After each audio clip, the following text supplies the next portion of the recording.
Ne nous trahissez pas, unissez-vous, c'est ce que scandait la rue au parti du Front Populaire depuis une semaine, alors que l'extrême droite n'a jamais été aussi près, en 5e République, de prendre le pouvoir. C'est important d'être dans la rue, déjà pour leur montrer que y a un élan populaire qui se fait, ils ont un devoir d'unité.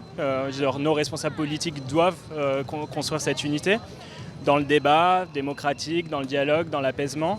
Et puis montrer aussi à nos opposants politiques qu'on est nombreux et qu'on est déterminés surtout. La politique, c'est une conflictualité. Lorsqu'on ne recherche pas la conflictualité en politique, on cherche la cogestion. Et je pense que c'est ça le problème. C'est qu'à la gauche, on ne va pas faire semblant du fait qu'il y a eu une politique de cogestion du pouvoir avec la bourgeoisie qui a été le quinquennat de François Hollande. Subvention massive des entreprises sans aucune forme de contrepartie, pour aucun résultat sur l'emploi. Macron à l'économie, effectivement, Macron est le rejeton de ça. Hein. C'est quand même eux qui nous l'ont foutu dans les pattes. Et c'est ça la dynamique à gauche qui s'est levée en rupture avec ce bilan-là. C'est un front populaire, c'est pas juste une union de partis, d'apparatchiks, de merde là, dont plus personne ne peut plus dans ce pays. Il faut absolument rompre avec ça. On est en train de vivre un moment génial. Il faut absolument lui laisser toutes ses chances et on ne peut pas le laisser se faire pourrir par des luttes d'ego qui sont insupportables pour des histoires de quelques sièges. Ils ont raison, mais il faut voter massivement. Là, il n'y a pas à mégoter, il faut voter massivement pour le Front Populaire, évidemment. Mais il faut aussi, pour ce qui est notamment du mouvement qui est le mien, que la question démocratique soit portée haut. Voilà. Bon.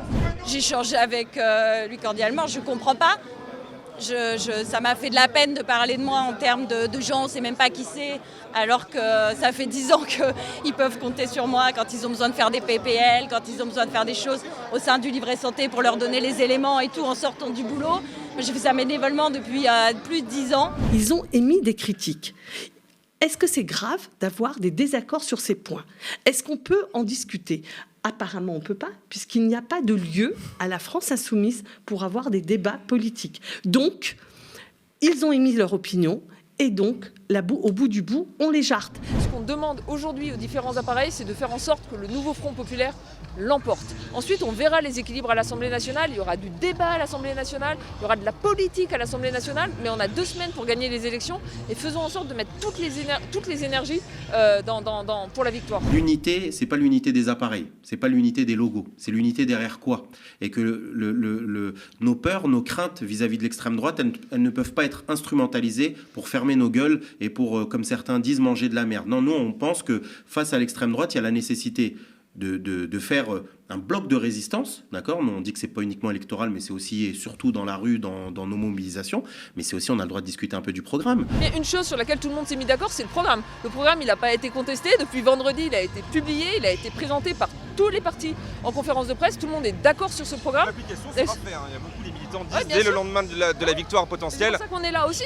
Moi je pense que l'application sera faite, et la société civile, elle est là aussi ce soir, et quand je dis la société civile, c'est au sens large, c'est aussi avec les syndicats, pour faire en sorte de s'assurer que ce programme sera tenu ou qu'on ira même plus loin. Je pense que c'est ça un peu qui a manqué en 2012. En 2012, il y avait des grandes déclarations, on n'a pas associé la société civile et la société civile, elle ne s'est pas posée en vigie. Là, elle est en vigie, il va y avoir un contre-pouvoir citoyen. La démocratie participative, c'est aussi l'ADN de la gauche. Donc la gauche, aujourd'hui, est réunie. La société civile est là, derrière la gauche, pour lui dire 1, on continue l'union, 2, on va jusqu'à la victoire. Et 3, le 7 juillet, quand vous aurez gagné, nous le 8 juillet, si on doit être sous vos fenêtres, on sera sous vos fenêtres pour faire en sorte que chacun des éléments du programme soit appliqué. La question c'est, on a un programme et on va défendre toutes les personnes qui le portent. Et ça ne va pas s'arrêter dans 3 semaines. Parce que les personnes qui ont été élues sous le programme du nouveau Front Populaire, en fait, ils ne sont pas élus en leur nom, ils sont élus en notre nom. Et on va veiller à ce qu'ils respectent le programme. Un programme de rupture économique sur les questions sociales et sur les questions antiracistes. Parce que ça peut être n'importe qui. Philippe Poutou, je lui fais confiance. Mais par exemple, à François Hollande, moi, je lui fais pas confiance. Mais on va, avec la mobilisation de la jeunesse, avec une mobilisation forte dans la rue, justement, on va faire en sorte que toutes et tous respectent le programme sur lequel les partis se sont mis d'accord. Il n'a jamais cité le Rassemblement national, c'est la grande différence avec Thuram, alors qu'il a été relancé là-dessus en lui disant est-ce que vous visez un extrême plus qu'un autre? Il a assuré que non.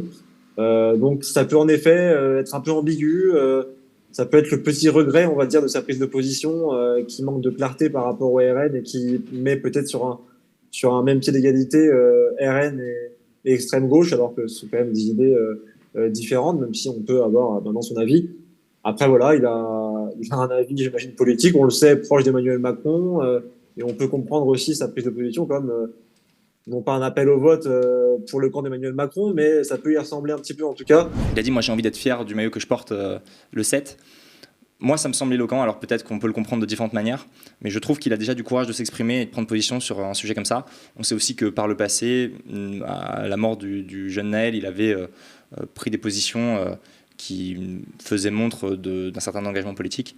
Et moi, je trouve que c'est déjà bien. Il va y avoir un rapport de force qui va se faire. On sait très bien qu'une très très grande partie des médias sont vraiment contre nous. Enfin, ils vont essayer de faire en sorte que la social-démocratie puisse reprendre dans cette élection, puisse reprendre, une force par rapport à LFI, ça c'est évident. Donc maintenant, ça va être à nous de convaincre, comme toujours. Les médias mainstream ne font pas leur travail d'information comme ils le devraient. Et donc, on a beaucoup de gens qui sont perdus et qui pensent qu'en votant Rassemblement national, ils vont renverser la table et que les choses vont changer. Moi, je le dis sur la base des arguments que j'ai donnés, rien ne changera avec le Rassemblement national. Une profonde inquiétude et elle est largement partagée par les citoyens dans ce pays. En tout cas, dans ma circonscription, je le vois. J'ai des gens qui, tous les jours, pendant la campagne, viennent me dire qu'ils ont peur de ce qui va arriver, parce qu'ils savent qu'ils vont être, parce qu'ils sont précaires, parce que c'est les plus vulnérables, parce qu'ils sont racisés, ils savent qu'ils seront les premières victimes d'un gouvernement d'extrême droite. Donc ils ont la peur au ventre.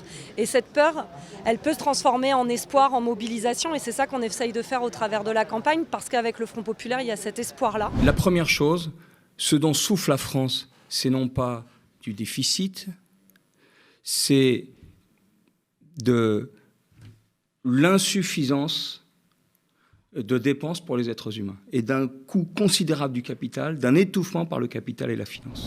Je suis une actrice du monde économique aussi, je suis professeure d'économie. Aujourd'hui, vous avez parmi les principaux économistes français dans toutes les universités internationales qui soulignent la crédibilité et le réalisme de ce programme économique.